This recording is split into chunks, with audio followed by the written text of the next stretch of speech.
महिला मारायला असं सांगितलं जातं त्याच वेळी निशिकांत लोकसभा दुबे अध्यक्ष- गट- अरे बाबा, माझ्या महिला आयुष्याची समिती- संसदीय लोकशाहीमध्ये मी सांगितलं माझं अर्ध आयुष्य गेलं. मी बाबासाहेबांची अनुयायी आहे. मी काँग्रेस पक्षाची कार्यकर्ता आहे.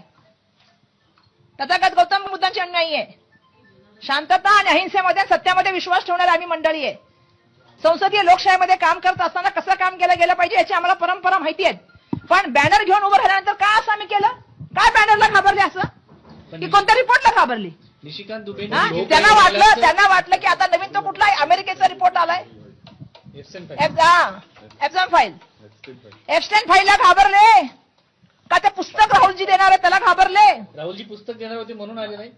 आता ते तुम्ही संशोधन केलं पाहिजे पत्रकारांनी, का आले असं नाही? म्हटलंय विशेष म्हणजे कारण महिला त्यांनी काही म्हटलं असलं तर तुम्ही पण सुज्ञ आहात पत्रकार. लोकसभा अध्यक्ष बोलताय, लोकसभा अध्यक्ष म्हणाले. औपचारिकपणे बोलताय मला की ते सांगा- काळा डाग लावलाय तुम्ही लोकांनी, ऐका असं त्यांचा आरोप आहे. ऐका ऐका मी मगाचपासून तुम्हाला सांगते, मी बाबासाहेबांची अनुयायी आहे. अजून एक गोष्ट पुन्हा सांगते की तुम्ही जे बोलताय ना काळा डाग लावला, आता काही लोकांनी सांगितलं की बांगड्यांनी काही करण्याचा प्रयत्न होता.